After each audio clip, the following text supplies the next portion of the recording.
together this. Okay, as I said, welcome to a new day. And as we begin recording this morning and entering our discussion, I want to ask if there are any questions, excuse me, from our last session or any session or anything that has come to your attention. And I want to say to you also that yesterday I failed to explain what libations are. And I want to take that some time before we end to explain what libations are or what libation is, the act of pouring a libation. So are there any questions or comments at this time about anything that we've talked about or that's come across your come to you? Hey, Pastor, this is Charles. You Uh-huh. didn't give the date, and you didn't give the date and year. Okay, Charles. Thank you, sir. I appreciate that. It's Sunday, February 16th, 2025. And if there are questions or comments, please raise them. Good morning. I have a question. Sure. My question is, if you've seen the Super Bowl halftime show, can you explain that in detail or what you thought it represented?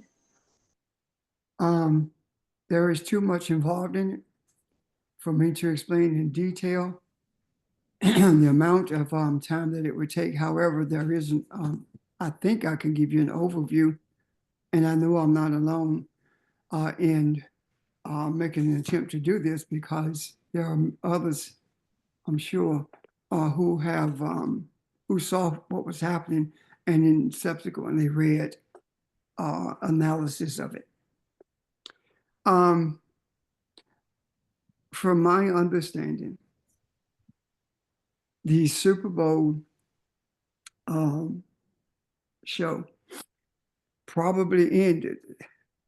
Super Bowl shows by Black people anyway, because of the message that was sent. The message that Lamar Kendrick sent to the world involved the treatment of African people in this country in particular. And he spoke to the game that is being played with us, or the game that they expect us to take part in. He also spoke to the idea of disrespect for African females. And in doing so, there were those who were actually, he used Drake, who he was directing it to. But he was directing it actually to every one of us who mistreat African women. And the last part of it, he made a reference to a poem by Gil Scott Heron, and that was the revolution will not be televised. And when he said the revolution is televised, turn the TV off, he was referencing the social media that would be an instrument that brought the revolution, that started the revolution actually, and continued supporting it through social media. And well, the part that Samuel Jackson played in it, I thought it was extremely unique because he was Uncle Sam, Uncle Samuel Jackson, Uncle Sam, and that's U.S., which is United States. So it was a well put together message. And there are those among us as Africans who said it was boring, they got nothing from it. And I heard one African dude say that it was racist. He and his white friends were sitting together and they got nothing from it. And I wanted to be able to say to him so bad, that's why you didn't get nothing. Because your mindset was like the people around you. And even after he read it, he had negative things to say about it. But I do think it was one of the most powerful messages that has ever been given um, about our plight in this country and the games that they expect us to play in order to fulfill their desires, needs, and to be their entertainers. Anyone else want to chime in on this?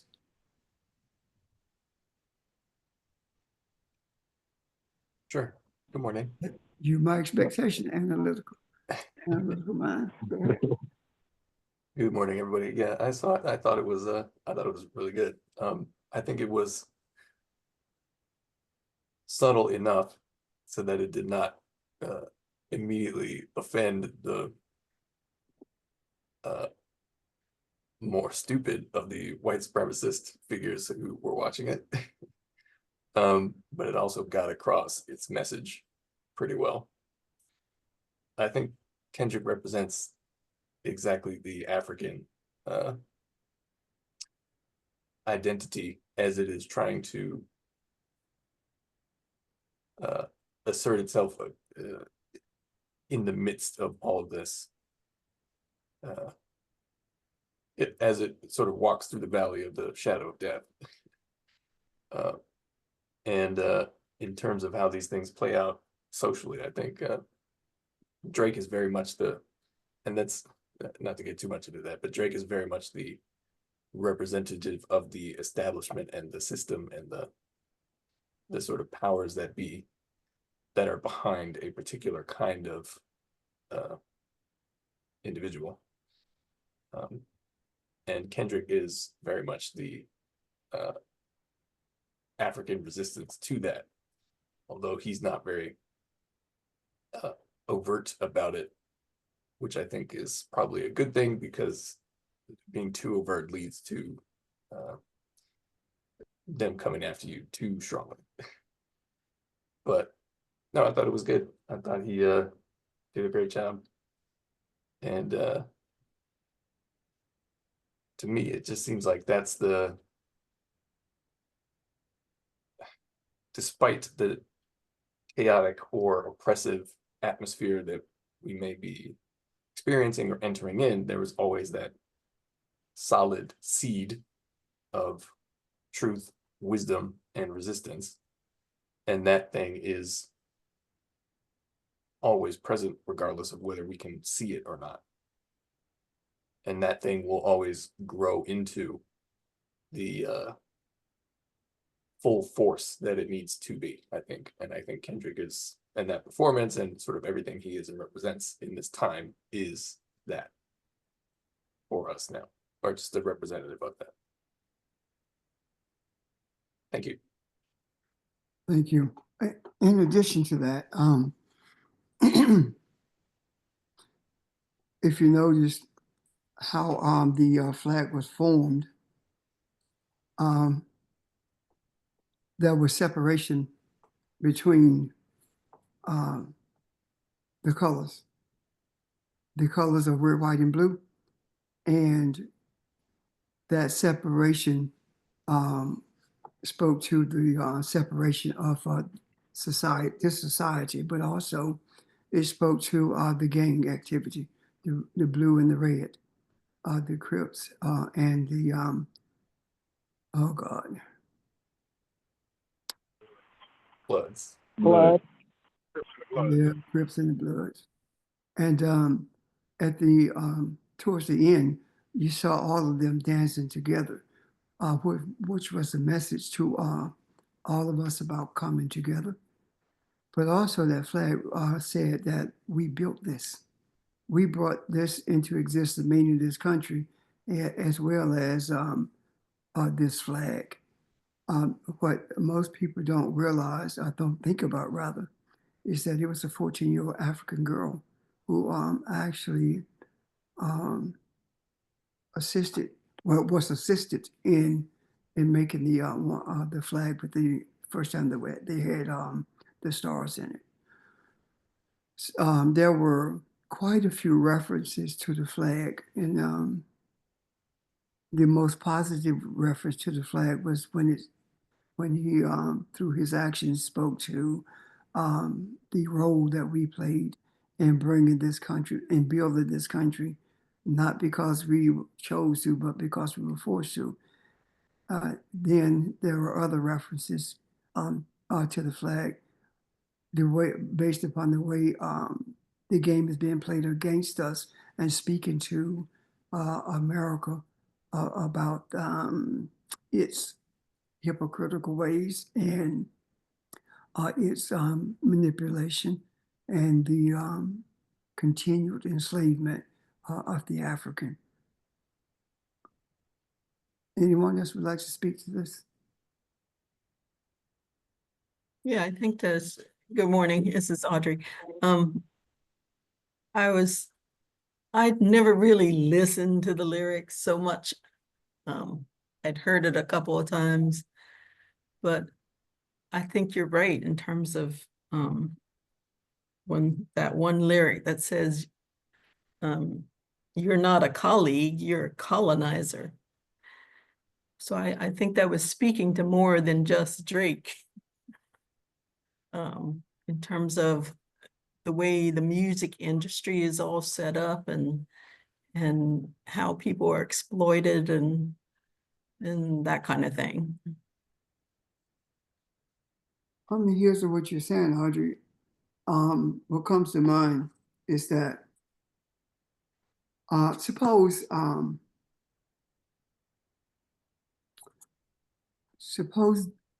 let me back up. We talked about how white people come together, how Europeans come together when it's abortion or when it's something that they want. And they're always talking about how much they support us Africans, but they never, ever form any real groups to be in the streets as they are with abortion and stuff.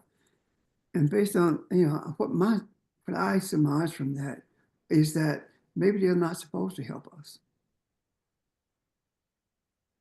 Maybe we are the ones who are supposed to help them.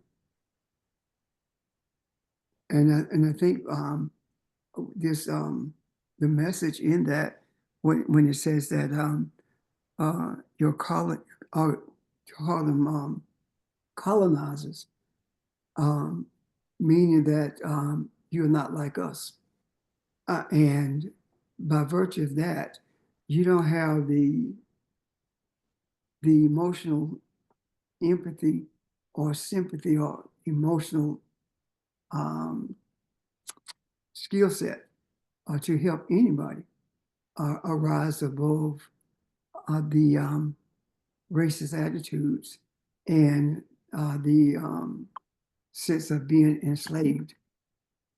So I think that that based upon that, we are the ones who has to help them as we help ourselves move beyond where we are.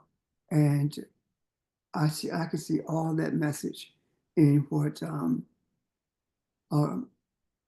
Kendrick did.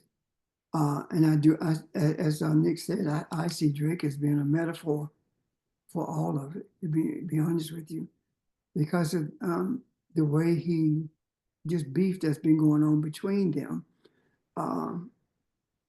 I'd heard about it, but this made me look at it deeper than I had.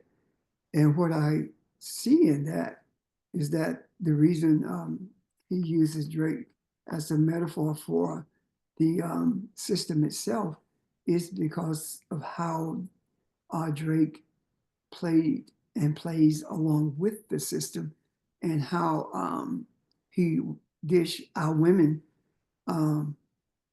when they find out who he really is and want to distance themselves from him. I see quite a bit of the way the system functions, or the way the game is played in Drake, and the way he functions in the music industry, and how the way that the system is his acquiescence to it, And Kendrick not acquiescing to it means to me that he is a great target for being the metaphor for the system. And as he spoke to that, I also felt like he was not just talking to Europeans about the system, that's a given, but he was talking about Africans who didn't know who they were or had forgotten who they are, who was playing the game in the system, just as the European intended for them to play that game. Does that make sense?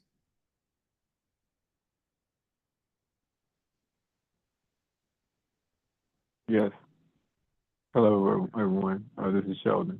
I concur with everything that has been said, and to give a little bit more information as far as that analogy is concerned, and Drake being the antagonist of this more than a story, but story of poetry, if you will. Drake being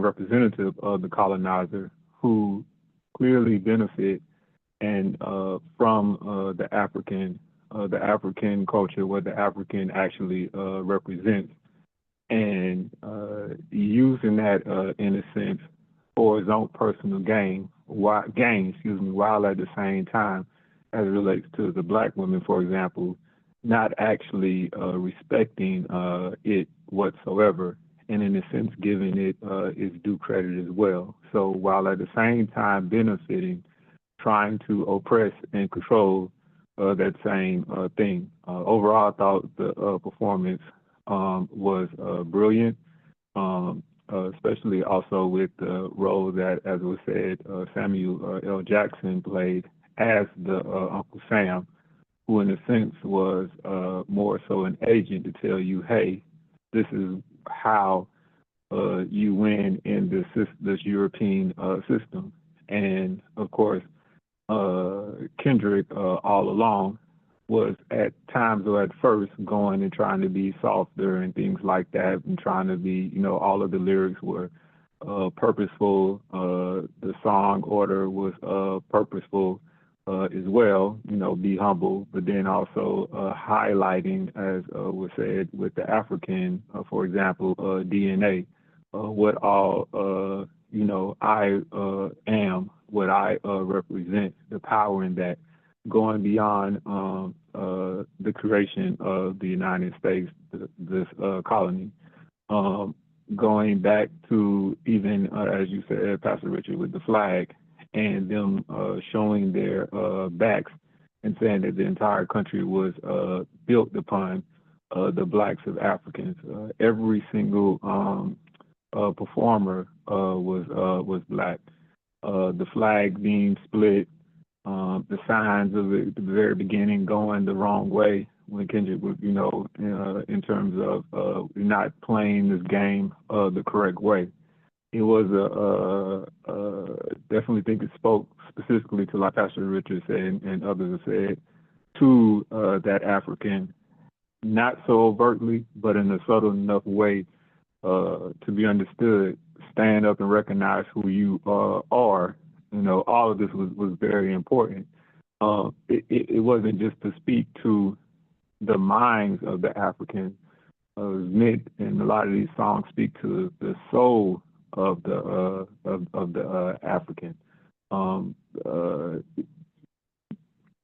You don't have to see yourself in the way that this game is meant for you to be seen, and for the role for you to actually play. In a sense, it's as if you were being duped, and all of this is not even beyond your own genius, but you are playing along with something that you are greater than. That's all I have to say at the moment. Thank you. I also, it's not lost on me that Trump was at the game. It's not lost on me that they removed end racism from the end zone because Trump was coming to the game. It also is not lost on me that Trump didn't get the camera on him as he thought he would. And it's not lost on me that the Kansas City Chiefs was his team, and he was pulling hard for them, and they played horribly. I do believe that the energy, the presence of his energy that was connected to them because of Patrick and his wife and Travis Kelce and some of the others. I believe that that energy is what drug them, allowed them to be drugged the way they were drugged. I mean, Philadelphia, it looked like they were playing a high school team as opposed to playing a team of the caliber of the Chiefs. That goes to show you that not by power, but not by power, not by might, but by the Spirit. I think it says this energy of the Philadelphia was greater than the energy that Trump represented, meaning that the whole game was connected to what was going to be the halftime show. From beginning to end, this game was a message to America, to the rest of the world, from beginning to end. And Trump having to sit through that, because after that, he left. But him having to sit through that, of course he didn't get the message. He wouldn't have gotten the message if somebody had read it to him. But there's something in him that I do believe he felt that made him uneasy. And that's the reason he left. So I may be, no, I'm not going to say that because I'm not reaching at straws, because Kansas City has never, ever played as horribly as they did in that Super Bowl. And I do believe, again, that it was a message also to America, because in that Super Bowl, based upon Trump's desires, the Chiefs was America's team. And as a result of that, America lost the game on the stage at halftime, and America lost the game during the whole game. America lost the whole game. There was not one time that there was any sense of the Chiefs being in a position to overcome the Eagles. So are there any comments or questions about what was just said about the whole game? Do you concur? Well, Reb, one thing I want to add is it's very amazing to me that when you elevate your mind, Kendrick is from a gang-infested neighborhood, Pyrus. Yet not one of his bars are talking about gangbanging.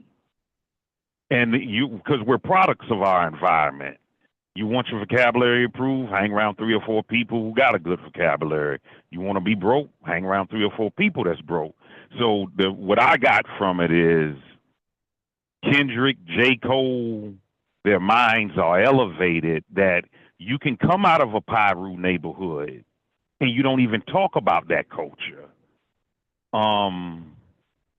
The other thing, and just as far as symbolism, what Kendrick was saying non-verbally and verbally was, I am hip hop. Drake, you're the culture. You're the Clyde Davis. You're the one that's going to manipulate us. When you look at his attire, he didn't have on anything flashy other than his leather jacket. Everything else he had on, it looked like I could buy it. Maybe not fit in, but it looked like I could go buy it. Be mindful of this and pray about it or meditate on it, because corporate America will get involved in this, because you can hear a little chatter out here as far as Lil Wayne was supposed to be there. When you think of Louisiana, we think of Lil Wayne as far as hip hop. So we don't need that kind of energy to come in there and divide us. So that's the part that's amazing to me. He comes from a gang-infested neighborhood, and go back to his prior albums. Nothing about gang banging. Thank you very much. Thank you. Any other comments on that? One thing I want to add, when I saw the video and I saw Samuel Jackson, I automatically went back to Django. I don't know if you guys seen that movie, but he was the slave master's best friend, and he was the one that was ratting people out. And I went back and I looked at his name, and I thought it was interesting. In that movie, his name was Stephen. And if you look at him during the performance, whenever Kendrick Lamar or those was saying something that was too black or that made people uncomfortable, he was always stepping in, trying to stop them or prevent them from showing who they truly were. That's all I want to add. Thank you. Thank you. Again, representing the attitude of this nation, of this country rather, this colony. So I think all in all, this was a message that will not be forgotten. And as so many have said, this is a Super Bowl that will not be forgotten ever. And as somebody also said, that we won't be back there for a while. And that's okay, because the message is there. So to me, what the greatest thing I gathered from it is this: the message that had been put out there some time ago, they are not like us. And that had nothing to do with how you look. It has everything to do with how you process, how you think, how you treat people. They are not like us. And yes, we are woke. And we are proud of being woke, because we have been sleeping long enough. And during the course of our sleeping, so much has been done to us, and we made excuses about it rather than speaking to it openly. And we made excuses as to why it was happening. We overlooked it because we were given jobs or that paid quite a bit of money, or lived in neighborhoods that others couldn't. And now, coupled with what's happening, what happened at the Super Bowl in terms of the message, and what was taking place prior to and continuing to take place, it is more proof of the game. And what I mean by that is the role that Elon Musk and others are playing in the dismantling of this country. And the way that they are doing it, it has been for us a distant thing that we've talked about. We've talked about how people were being terminated. We've talked about how funds for different projects and grants had been frozen.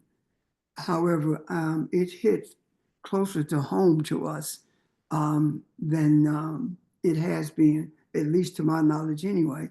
And I would ask Teresa if she would speak to that.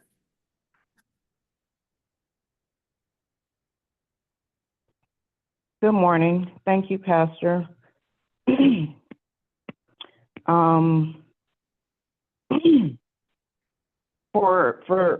For those of you family who did not know, I moved on to another position here in Tallahassee, Florida.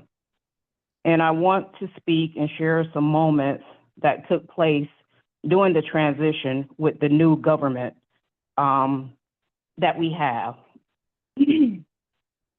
One of the things that President Trump did was he signed in executive orders affecting all DEI initiatives and shut down departments completely. Anything that had to do with equity, Justice 40, diversity, anything that had to do with African Americans or anything that was related to Black, that got shut down. Those people were told to go home, you have no jobs.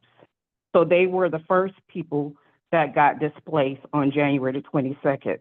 And this is while I was en route traveling to get to Florida. On January 23rd, an executive order was sent out for a return to in-person work policy.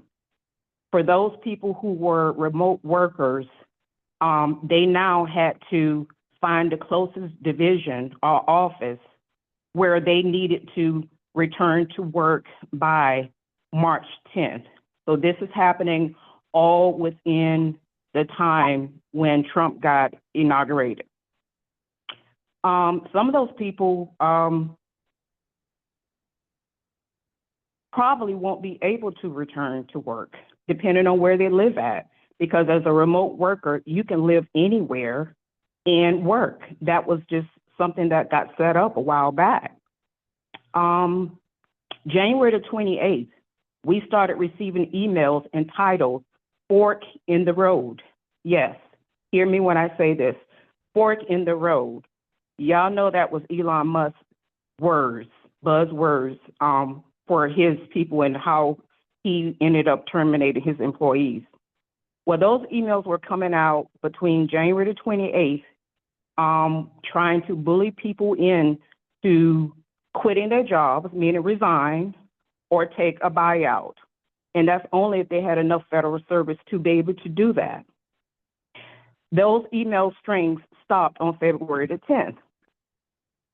Well, lo and behold, Friday night, the division administrators received calls telling the division offices, and we have 52 division offices plus Puerto Rico and the Virgin Islands in every state. So those division administrators received a call saying that anyone that's on probation are fired. This is exactly how they said it and what they said, and they need to find their own way back home. They're not paying for their costs. Their credit cards got cut off. And so this is the message that our employees had to hear. As cold as ice. So I've been enduring a lot of things, meditating, praying, because we do know that this is just the beginning, because this is not the end. So as I process this information, numerous calls on Friday night, my girlfriend, who's a division administrator, called, was in tears. I was like, my God, what is wrong?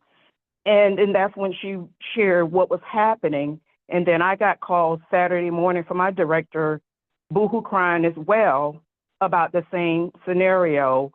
And as I thought about it, I thought about the employees that I had mentored who was not here for a year. I also thought about my South Carolina family as well. And 4 of African Americans there that I hired and some of the other team leaders hired, they have no jobs. Actually 5, but this is throughout. But I just wanted to share this with you, family, to please keep everybody in prayer, because it's just not federal workers, it's other agencies that are doing the same thing. Because I did speak with my sister on yesterday, and she said the same thing is happening with her agency. It's a domino effect where, you know, her manager got cut, and some of the staff got cut, and that they had pre-recorded messages from the managers telling employees they're fired. So again, my heart is heavy, but I know I'm resilient, and I know that I have to continue to shine and be that light, and also be who I am, who I know who I am, and just stay the course, and just be. Thank you. Thank you. They're making every effort to do the same thing in South Carolina. There's a bill in the the legislature now that's that will terminate people the exact same way that they are being terminated on the federal level. So why did I feel strongly that Teresa should speak to us? She also talked with Ron last night about it as well. But I felt also that she should speak because it hits home. It's closer than we had anticipated, meaning that we've seen it on TV and we've talked about it here. But to have someone who has experienced it is a totally different ballgame. The energy is different than just having a mental knowledge of it, as opposed to having experienced it. So again, Teresa, I thank you for sharing with us, and that gives us a greater sense of the urgency in what we do by virtue of making sure that we continue to intercede for those. Those kids, thing, please. 938, would you mute, please? Thank you. So anyway, anyone have any comment about that? Because again, I want to look at this libation issue, not issue, I'm sorry, definition, understanding before we end our session. Is there anyone else?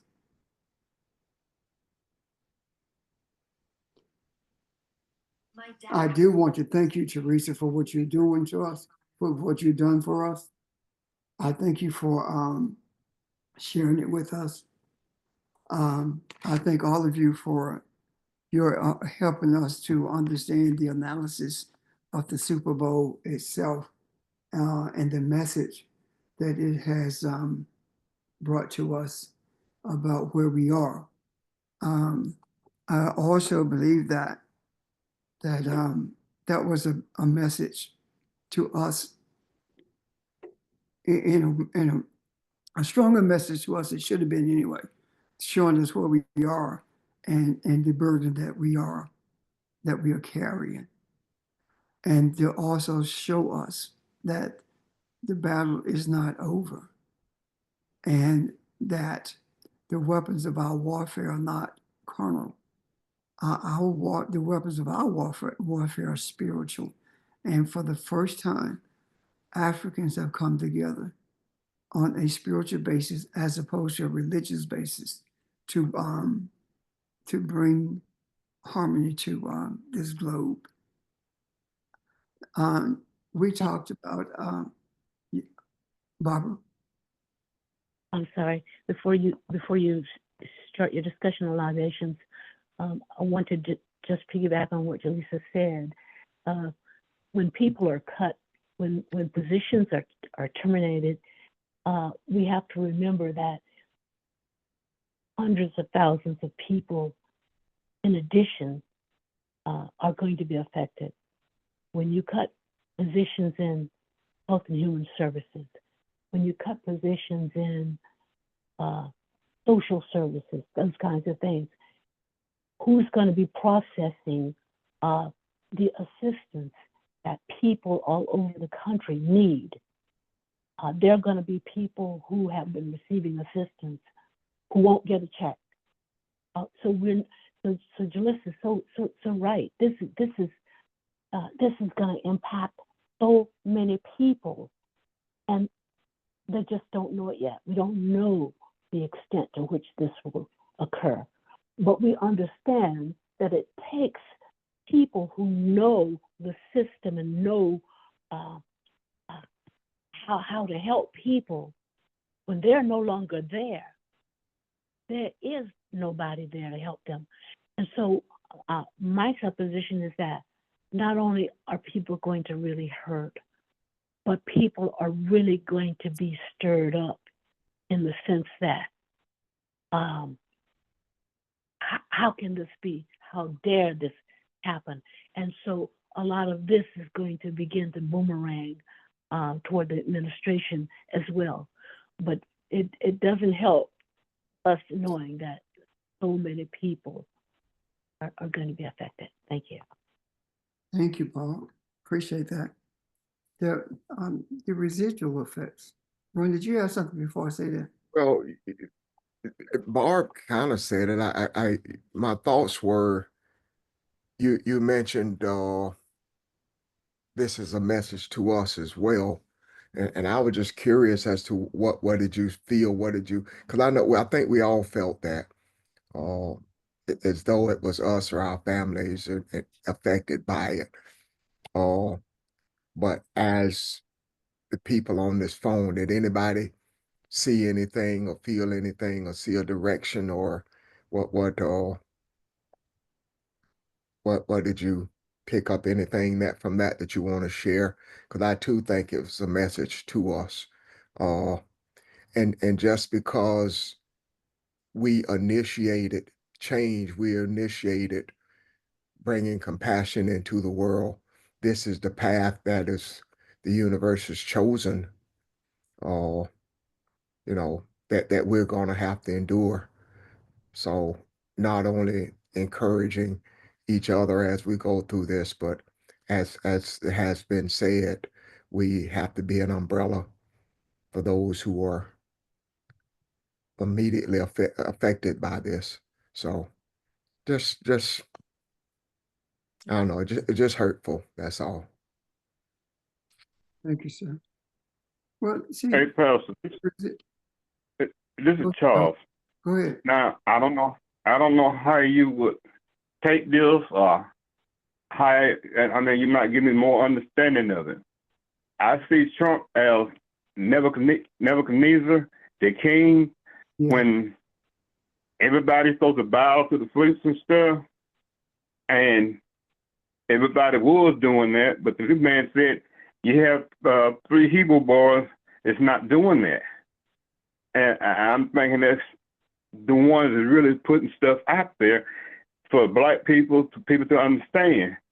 And when he played the music, the Hebrew boys didn't bow to it. And that's just like people like us and other people around the world is trying to do, be like the 3 Hebrew boys. And when he put them in the fire, and he's like, that's what we're going through, this fire. And Jesus was in the midst of it, because they thought they had put 3 and they had 4 in there. They saw 4. And so he keep turning up the heat. He keep turning up the heat. The heat had got so hot that the God and stuff died. And so that's how I'm seeing the situation playing out now. Thank you, Charles. So help me. Well, I think you were on target when you talk about the metaphorical meaning of what happened during that particular writing of the scriptures.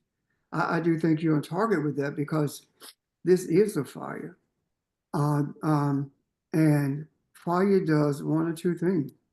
Fire either destroys or it purifies, and the fire that we are currently in the midst of has the same effect.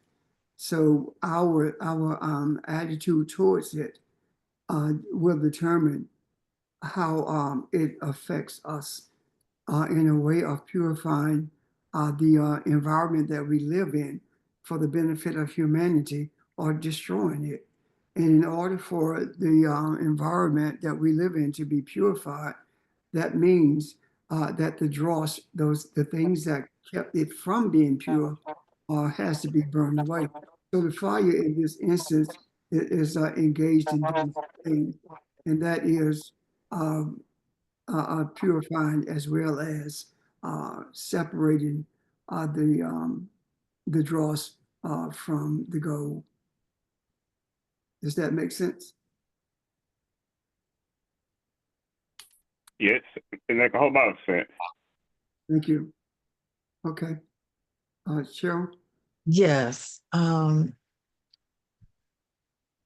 whole purpose of all this flurry of activity, these executive orders, this foray into all these different agencies, allowing Musk to have his way with our information and data. The whole point is cruelty. The whole point is to hurt, to destroy. We know that. And everything that's done is intended to hurt. It's intended to harm. The thing is that it's not just happening to us in a vacuum.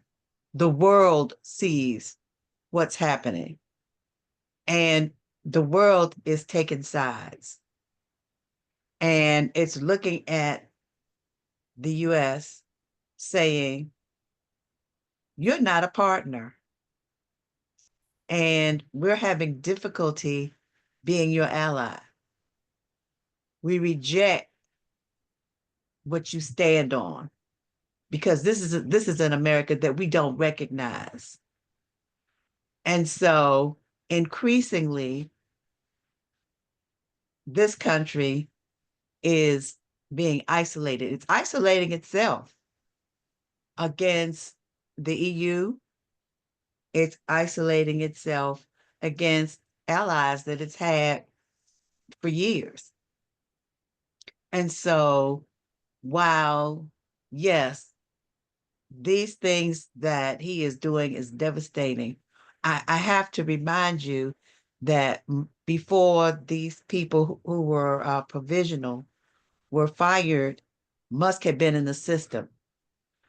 I believe, I do not know, but I believe that the people who were dismissed were probably all Democrats. Trump has been on get back since before he even assumed office. And he promised to be retribution. He promised revenge. You notice how he's going after all of these people who took him to court. So, and he's also going after the Democratic voters. He's going after us. You know, his intention is to hurt and to cripple us. What he doesn't realize is our resilience and our commitment to thrive despite what he does. And we're going to continue to exist. He can't erase us. He wishes that he could, but he cannot. He cannot fulfill his promise to deport all these people. He doesn't have the money to do that. And so he just continues to try to make people fearful. And, you know, and people keep saying, well, where are the Democrats? You voted them out. What are you talking about? Where are they? They're fighting as best they can, but he's got control of the Senate, the House, the Supreme Court. The one thing that he can control is God. And so, you know, I daily call on God and our ancestors to prevail, to guide us, to keep our spirits lifted, to not allow us to be upset by those things that we can see, but encourage us by those things that we know. And knowing who we are and knowing our purpose is what will sustain us. And so, you know, we continue to be hurt for our people because it's a terrible thing that they're doing. But I believe that God will prevail, that our ancestors will continue to guide us and keep us from being discouraged, because we have to encourage each other. So I thank you for your support. I thank you for your prayers and your enlightenment. And I just have to express my appreciation. Thank you. In regards to what you said about allies, the division is also a part of us deconstructing this community of races. The divide and conquer. The only reason that NATO, the North Atlantic Treaty Organization, was organized is to bring white people together against the rest of the world. So it has to be destroyed also. And because America is a pivotal force throughout the world, it starts with America. It starts with the dismantling of this world system of racism starts in America. So I have no problem whatsoever of those who were quote unquote allies separating themselves from America, but they're separating from each other. And the chaos that's involved with them is necessary, and I applaud it. I honestly, I stand on the sideline and watch the Europeans fight each other because that's exactly what's happening. It is not those who consider that we have been taught are allies. They're not our allies. They're not allies to the African. They're allies to each other. And I applaud that disunity that we are beginning to see the crack in this facade. We're beginning to see that, and the experiences of that are going to be detrimental to some people. Yet the end result of it will be beneficial to everyone. Any system that is controlled by Europeans is a system of racism. There's not one system on this earth controlled by Europeans that's not a system of racism. So I have no empathy for the destruction of NATO or the separation of what so-called allies. I have no problem with that at all. I welcome it with open arms because it's necessary. The Democrats, the Democrats no different than the Republican. The difference is that the Democrat does it beneath the surface, and Trump has brought everything on the table, put everything on the table. So whether they win or lose, it doesn't matter. The reason I believe that they had to lose was because they were having a band-aid effect or a blinding effect, and with them having lost, it is showing that they really don't care, because when the Republicans were in a minority, they were able to do anything they wanted to do. And they used the rules of Congress to do it. And Democrats are not doing that.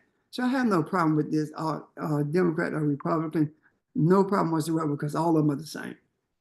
And the idea that these systems and parties are being undergirded by people who look like us, especially the Democratic Party, that does not faze me at all, because it's the same mindset as the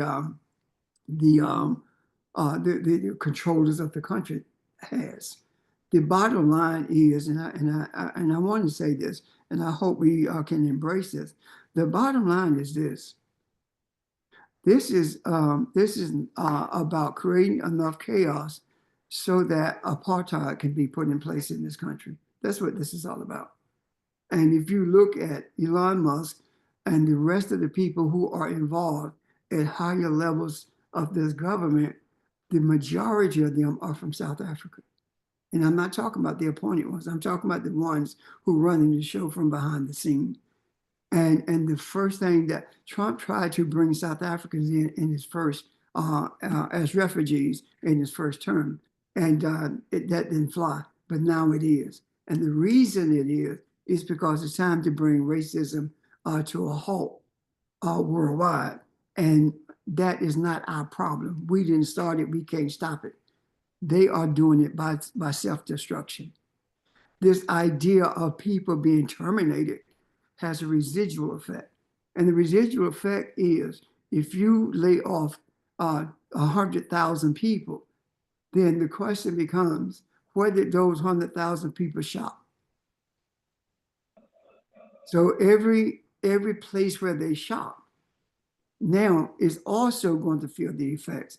And that's going to continue exponentially. So that doesn't bother me either. What bothers me is the pain that people have to go through. I have empathy for them, and I am in intercession for them. And my desire is for this to end, that this system be dismantled quick so that people don't have to suffer so long. So anyway, the bottom line effects of it is, yes, we did. Our desires brought us to where we are, and now our desires are to dismantle and reconstruct this system, reconstruct a different system rather, at the same time that this one is being deconstructed. Any questions about that? Or does that make sense to you guys? Okay, thank you. Libation. Yeah, when I talked about libation, I did not delve into it. I just mentioned it. And it dawned on me that there may be some people who are not aware of what libations are.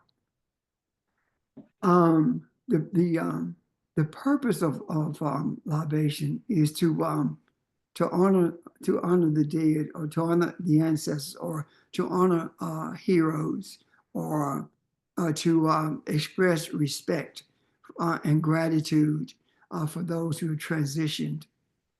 And libations are not just poured out as an offering to the ancestors. There are libations are poured out at weddings also, as well as, of course, at funerals and other events where there is honor being paid to the people who are in a space to be honored, as well as those who are transitioned.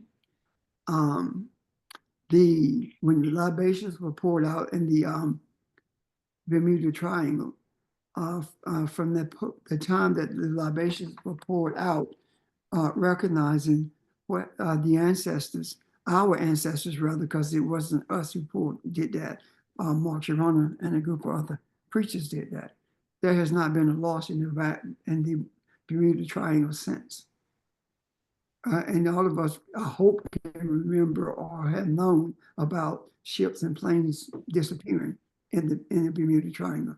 That has not happened since libations were poured out, which means that it has not happened since the ancestors were recognized, since they were honored, and that ended that. And that's just an example of the power and effects of libations. And the libations always involve a liquid. The primary liquid that's used in libation is alcohol, like wine, gin, vodka are preferences. But then it can also be done with water. So alcoholic beverages and water are the primary ways that it is done. But you can also do it with milk or olive oil. Now, the recipient of the fluids that are poured is an altar that you have built for that purpose, or on the ground.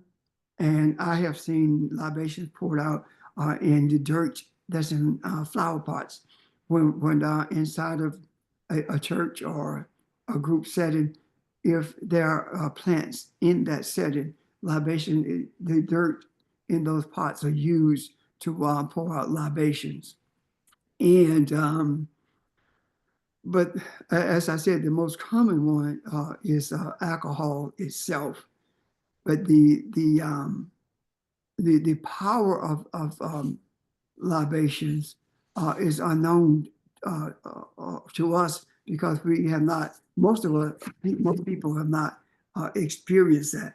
This is recognized regardless of where you are as a cultural or spiritual action from what originated with the African, and it having originated with the African, then the purpose for it has to be understood from the perspective of the African.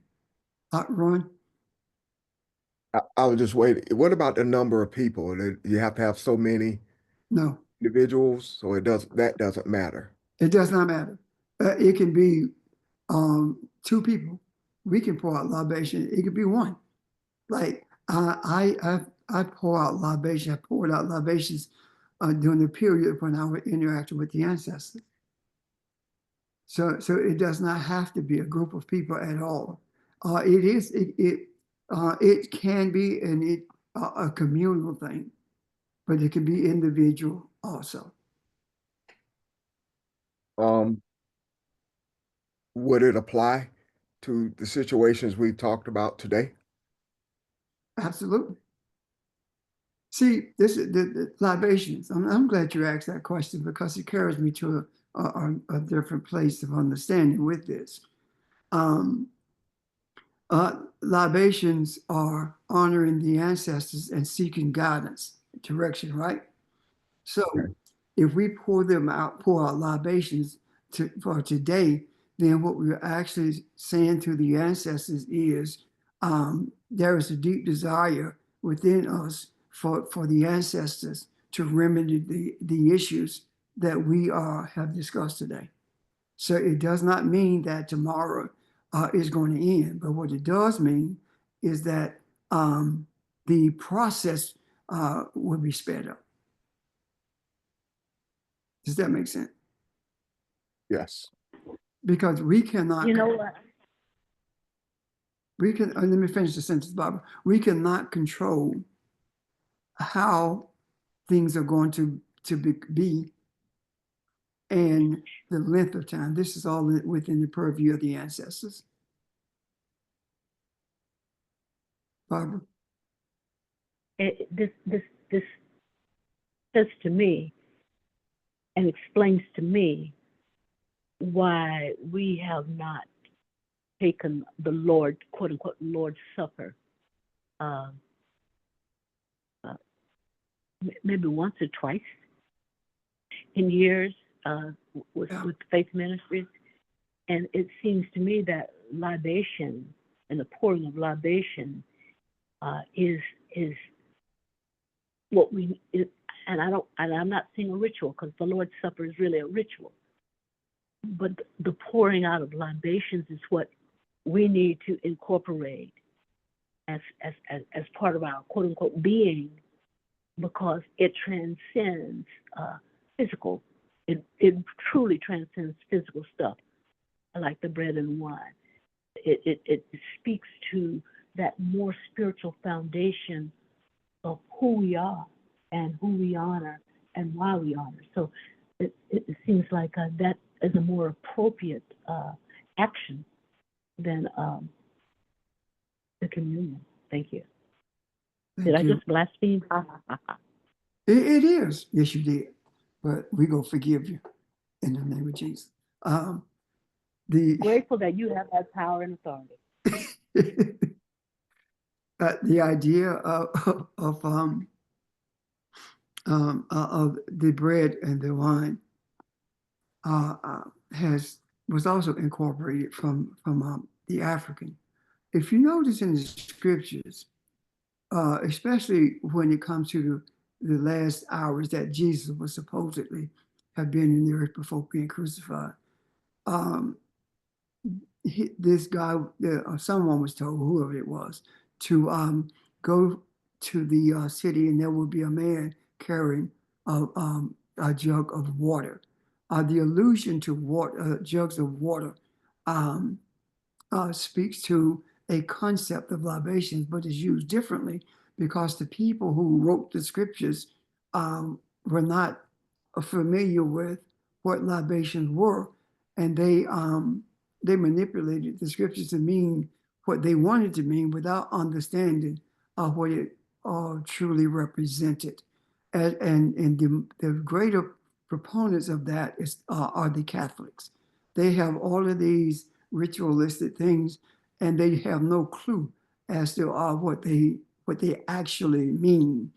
When you look at the Lutherans and the Catholics, their belief about the bread and the wine is one, I think it's the Catholic with consubstantiation and the Luther with transubstantiation. And that consubstantiation is saying that the bread, when the priest pray over the bread and the wine, it becomes the body of the Christ and the blood of the Christ.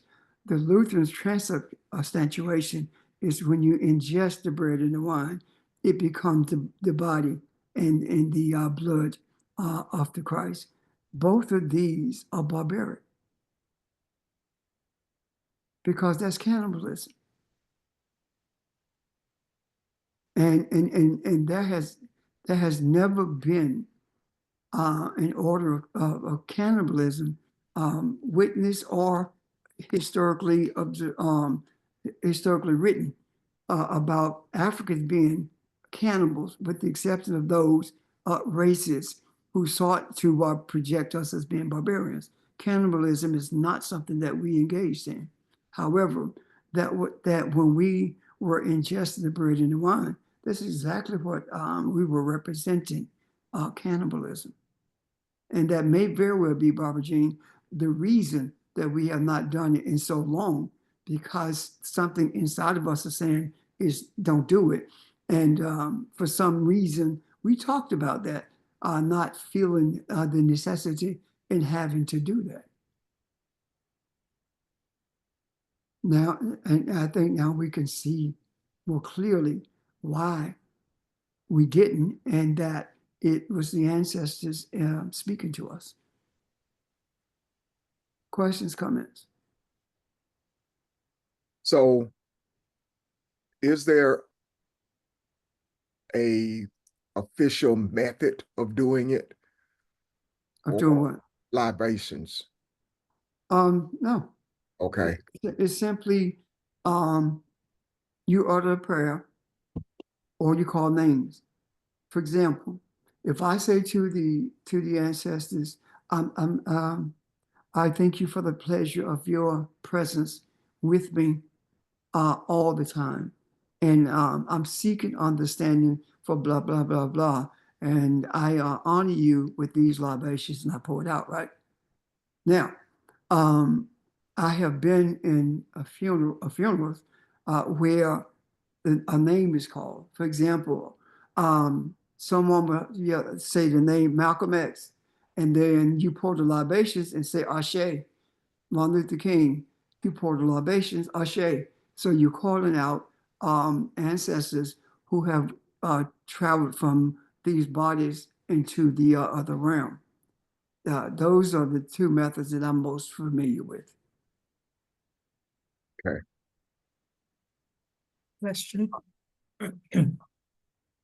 Remember we talked about Elijah and the age of Aquarius? And when Elijah, after 3 years of famine and hardship and all of that, Elijah came and he challenged the other priests and their God, and he poured out the water. Yeah. And we said that was a sign of the age of Aquarius. So is our coming into this concept of libation kind of coming into an age of Aquarius?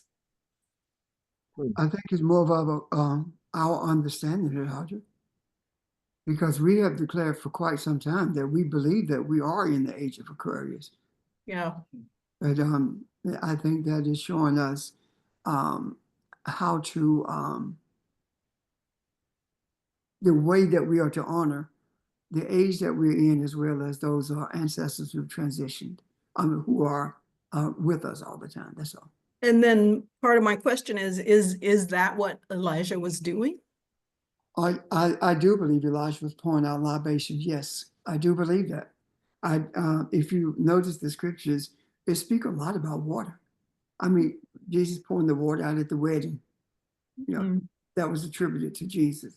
What you're saying is that in order for you to obtain a deliverance, you pour out libations to the ancestors, and when you do that, there is a transference of that in a spiritual way of life. So the water is actually transformed in a spiritual way, becoming life as you pour it out. And it was written that he poured the water out and it became wine. So I see that totally different than I have seen it in the past. Does that make sense, Audrey?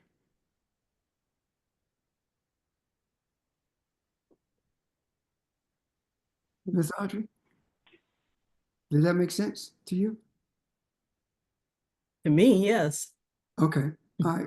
Total I'm sense. addressing you because you all raised the question, that's all. Yeah. Yeah, okay, I have a question. okay, This is Evelyn. okay.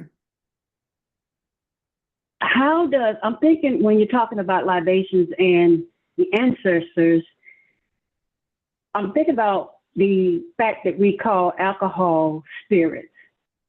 How does that line up with what we're talking about this morning? Do you understand my question? I do. I do. Okay. When you pour out libations, it is a spiritual thing. I don't know the real reason that, I mean, the etymology, not etymology, wrong words. I don't know the origin of that concept of calling alcoholic beverages spirits. I don't know the origin of that.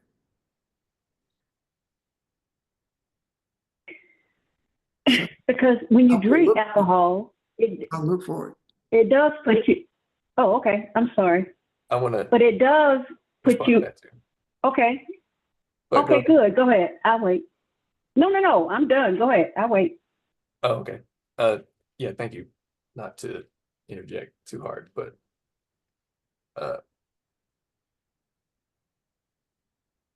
the reason alcohol is connected to libations, it's connected to this concept of the reason why it's called spirits, and it's connected to this concept of being in touch with the ancestors, is because the base metaphysical and spiritual concept involved with all ritual is the shift in consciousness or awareness. And then the infusing of the energy that comes with that shift in consciousness or awareness with the objects or to the objects of the ritual, such that they become an extension of that consciousness or awareness or energy. So in the pouring out of a libation, it is it's extremely important to be aware of the mindset and the attitude and the vibration you bring to that, if you choose to explore that or engage with that. You want to always make sure it's positive, and that's why you utter a prayer. That's why you try to set your mindset, set your vibration before you even engage with that. Because, as I was just saying, alcohol in particular it changes the way that it changes your consciousness and your awareness. And we call it spirit because it has been known for, many thousands of years, that when you change your consciousness or awareness, or you alter your state of awareness, it creates the opportunity for you to become more aware of those things that are in the spirit, that are not physical. And it depends on the mindset that you bring to that, as I was just stating. If you drink yourself into a trance, sort of,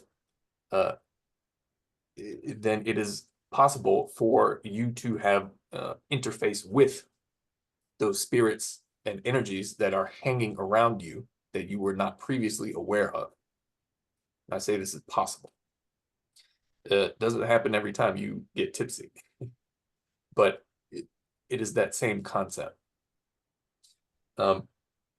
When you pour out alcohol, doing a libation with the mindset, with the ritualistic intention, then even the energy you infuse with that is something that draws other things to you. It draws other energy to you.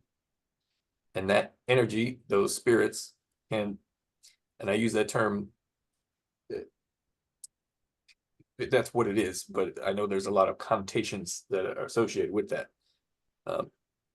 In terms of what we're referring to metaphysically, in terms of what is being drawn to us when we say spirits, but that is what is happening. And whether that energy is positive or negative depends on you and your intention. Which is why you call out, Malcolm X, you pour something out, then the energy or the vibration that he represented is more strongly infused into that situation by the ritual of pouring out the libation. Nick, got a question for you.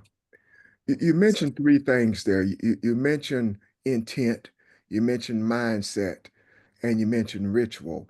If you do it with the right intent, if you do it with with the mindset of being positive, being prayerful, is it still a ritual?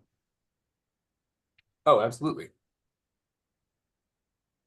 Well, ritual is, we think of this as a pagan thing coming out of Christianity, even though, as Pastor Richard was just saying, within Christianity, there's more rituals than they know what to do with. It's all things that you do are rituals in a very general sense. When you sit to meditate, that is a ritualistic practice. You know, as I said, the important core of any and all ritualistic praxis actually is the mindset, is the shift in consciousness, is the nature of your own awareness that is involved in that ritual.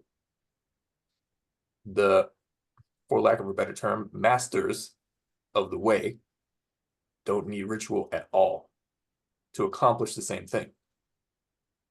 However, it can be a very useful tool as a thing to help you focus, as a thing to help you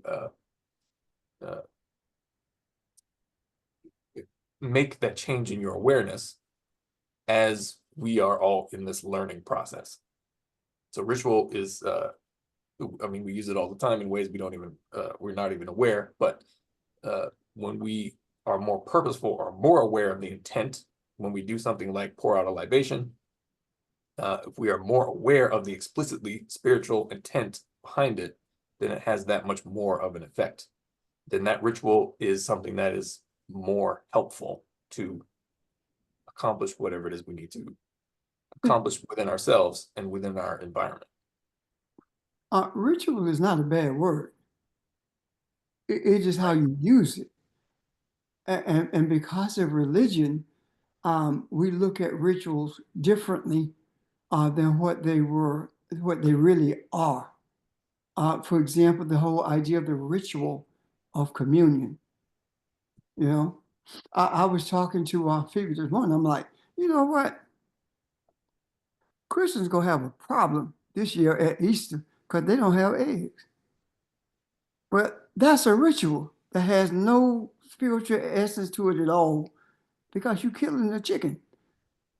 And you are playing with a rabbit who didn't have the eggs, that kind of thing. So, but that's a ritual. And those are the kinds of things that have made the word ritual suspect and made it difficult for people to use because they don't want to be saying that something is simply done because it's the time of year to do it, that kind of thing. Does that make sense? It does. And you're right. I hadn't thought about it like that until today, because I do think of rituals as being negative. I think of rituals as something that is thoughtless that you do simply because it is a tradition or something you've been taught to do. I never, yeah, I can see what you're saying. I can see what you're And saying. that is exactly the disconnected, empty ritual that is present throughout much of religion, because there's no spiritual component to it. You just do it because you think you're supposed to do it. Yeah. And therefore it does nothing, because the key thing is the nature of the energy or the awareness that you bring to it. Yeah. And let me go back finally to the relating the concept of spirits to alcohol. When you drink, if you drink too much, you shift or push your consciousness aside in such a way that you may become susceptible to those things that are sort of in your vicinity, spiritually speaking. And really, it is the mindset that you bring to it that determines whether that what you are susceptible to is more positive or negative. If you are a very happy drinker, then you get more happy. If you drink because you are sad or angry, then you will draw negative things to you, and it sort of creates a feedback loop. So if you're a happy drinker, you just laugh and have a good time. Yes. However, it is alcohol, so it is impairing your ability to make conscious decisions. So you always remain a bit more vulnerable in that sense. Now, Nick, Yeah. Elvin, what we're talking about is the ritual of pouring out the alcohol, not drinking it. Right. Anyway. But it is Anyway, similar. go ahead, Nick. Go ahead and finish. I was gonna say it is a similar concept involved with both, but pouring out the alcohol is, as I said, to be done with the full force of your intention and directed awareness to a specific positive energy goal. Thank you. May I respond to what Nick just said? What he said was very informative. Nick, I appreciate your answer. It has to be, I like when you said your intent has to be right when you drink alcohol. And alcohol can make people do and say different things when you drink too much, because you know how we say a drunk man speak a sober mind? And I think about how the church tell us, don't gamble, don't drink alcohol, don't do this. And it had to be a powerful meaning behind what they were telling us. They didn't tell us why, but they just said, don't do this, don't do that. So I like the answers that you've given, and thank you. Appreciate you. Thank you. In general, I would say don't drink and gamble. But the reason for that is because the vast majority of us have undealt with trauma, undealt with addictions, all the stuff we don't even realize because we have pushed it down within us in order to deal with daily life. And that is what comes to the surface whenever you push your mundane awareness to the side. And that same thing is what happens when you involve or you engage the conscious process of investigating the nature of the self. All of that stuff that you did not necessarily know about will come to the surface so that you can deal with it. All the pain, trauma, etc., all that stuff is a inhibitor to the spiritual messages to describe that simply, that are trying to get to us all the time. So it doesn't actually matter whether you drink or gamble. It matters whether you are balanced, stable, healthy, and healed. Because if you are, then the things that you do will be infused with that positivity. Everything in moderation. Thank you. Anyone else? Questions, comments? The reason they say we're not supposed to gamble is because they cast lots for Jesus' clothes when he was sacrificed. That's where that comes from. Any other questions or comments? So if there's no Jesus, then that means Absolutely.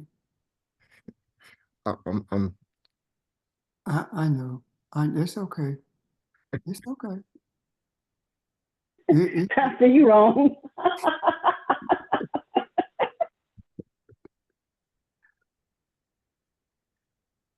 Nah, I'm just messing with you, man. Elvin trying to make something out of it. Not you wrong. But really, that's where it came from, the whole thing with Jesus. And you're right. If there is no Jesus, then in terms of being a physical person, then there are no clothes to be casting lots for. All of this stuff is so out of, is more an attempt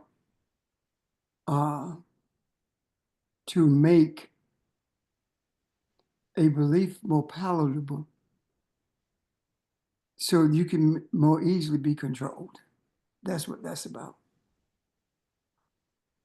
So anyway, I think in the coming sessions, we're going to begin to see more of how the scriptures are truly a metaphor. In some of the discussions that we've already had, we've shown that. But I think we're going to begin to see more of that than ever before because of where we are in this journey. We are going to be dealing more with who we are internally, our desires, expectations, all that stuff. And I think we can more clearly see it through the metaphoric methods that are used in the Old Testament, especially. Because honestly, the Old Testament comes from a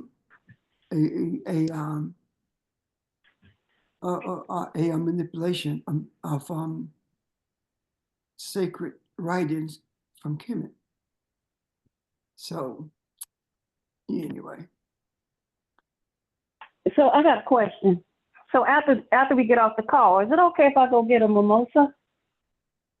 Yeah, if you go pour it Yes. out. I ain't pouring nothing on the ground this time. Yeah, I'll do it okay. the next time. Okay. The, All right, guys.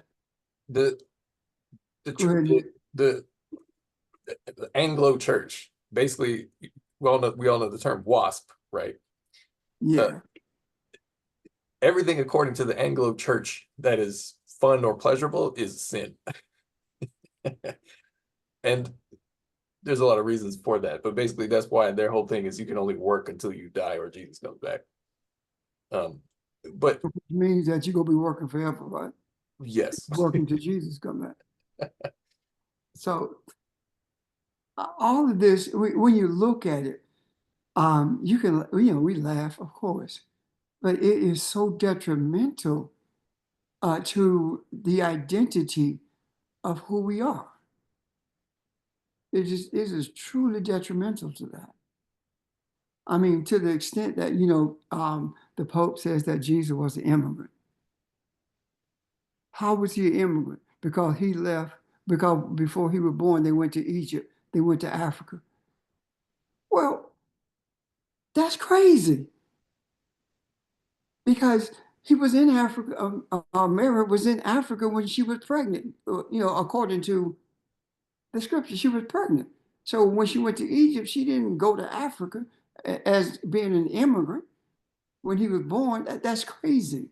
And that is another way of manipulation, not just manipulating scripture, but manipulating people and separating Egypt from Africa in a religious way. And simply because it is religion, people buy into it, either consciously or subconsciously. So, and then then the Pope says that Mark went to find the guy with the water or whatever. And he referenced Mark as being an African, but he referenced Jesus as being a non-African. So these are the kind of things that really messes up our minds, and it skews everything towards believing everything that white Anglo-Saxon Protestants believe, right, Nick? yep. So anyway, I'm done for today. If there are no questions or comments. Pastor, I got a quick question. Okay, You Jack. know how we talk about communion, Mhm. and we talked about drinking wine, and you would always say, "I don't want to know your business." And Jesus said, "Do it as many times in remembrance of me." Mhm. And so I've oftentimes said it when I'm having a glass of wine that I'm having communion. So is that a bad thing, or do you care to speak on that? Because we talked about wine and all that stuff, and I remember you said, "I don't want to know your business." Yeah. For those that do drink wine. Do you care to speak on that real quick? Well, first of all, who you communing with? That's the thing. When I drink wine, I'm communing with me most of the time because anybody here but me who could drink wine. But there are times when Right. I'm Okay. communing with other people. But as far as being communion in the sense that the scriptures speak of it, no. That's a non-starter because it means something totally different, Jack. If you drink wine in remembrance of the spiritual reality of what Jesus is, then is exactly that. What are you communing with when you make that change in consciousness represented by the wine that you drink? Literally and metaphorically. Like, what are you connected to? What attitudes, energies, spirit are you connecting to when you transition your state of awareness? In addition to that, even if you use the term Jesus, you talk about deliverance. So the energy of deliverance is the only thing that you could be communing with if you're looking at it from a spiritual perspective in that regard. Does that make sense, Jack? Yes, sir, it does. Okay. Thank Could you. you Um, could you also be communing with the ancestors? if that is your objective, yes, you can. I think what Jackie was referencing, and you correct me, Jackie, if I'm wrong. I think what Jackie was saying, or asking rather, about communion in regards to communion itself that we are engaged in church. So in order for her to justify drinking wine so she won't be sinning, she says she communing. You're right. Okay.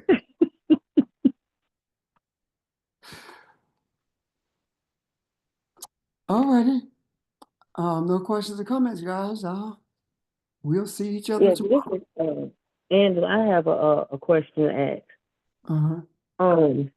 A couple of weeks ago when we was talking about trauma and healing, and I've noticed something about myself that I do, and I don't know why. But like for instance, I don't know if it come from the things that I have endured, which I'm healing. So, but when I leave out in the morning, it's not just out in the morning. I double checking things. It's good to double check, but it's a certain thing that when I leave and I lock my door, I go to my car and I come back and I check. If I'm at work and I know that I looked at something, I check, and I don't know why I do it, but I know. And then if I'm at my locker and I lock something, I'm checking, and I know that it's locked, but I don't understand. I don't know if it's healing or something. I don't know, but it's starting to bother me because I don't know why I do it.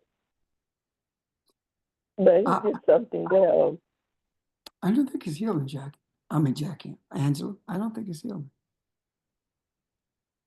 It's being overly vigilant. And there are people who are overly vigilant.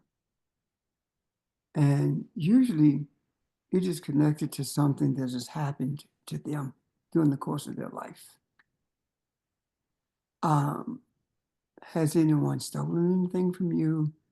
Has anyone broken into your house to harm you?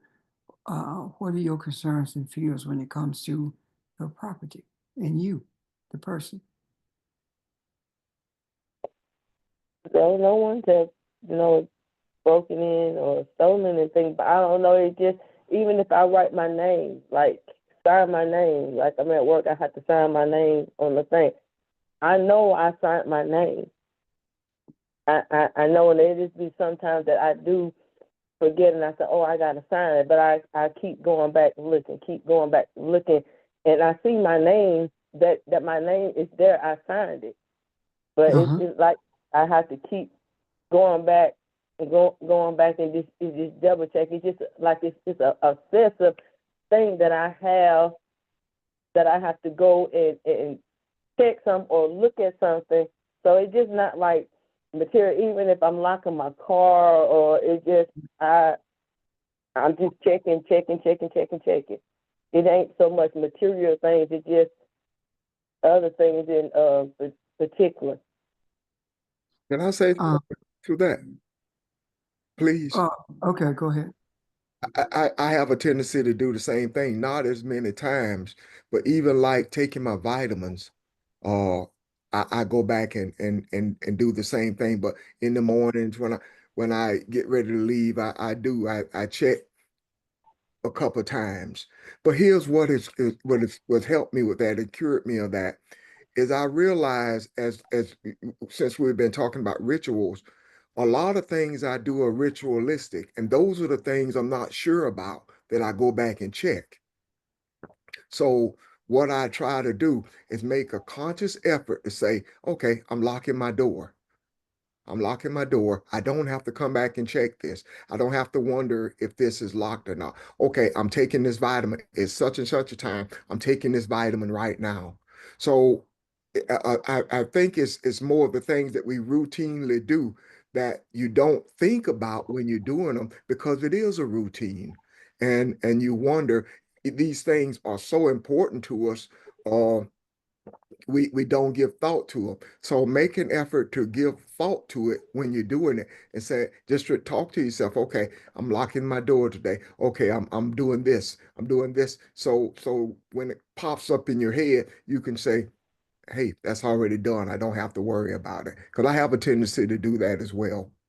And it can overwhelm you if you allow it to. Thank you. Thank you, Ron. Thank you. Jackie, I keep saying Jackie. Why I got Jackie on the brain? We're thinking about wine. Oh, okay. Angela, does that help you? Yes, it does. Thank you. I'm going to ask you, would you do something, if you will? What Ron suggested, will you do that, and then let us know how it works for you? Okay. Okay, I will. Okay. Thank you. Thank you. Okay. Anyone else? Any questions? Already, we have discussed a plethora of things today, and I suggest that you probably listen to this again later on. In the meantime, I bid you adieu, and we will convene tomorrow at 6 o'clock. So have a great day and enjoy each other. If there's an each other to enjoy, if not, enjoy yourself. Quietly. Thank you. Thank you. Everybody, 290. Thank Have a good you. one, everyone. Thank you. You too.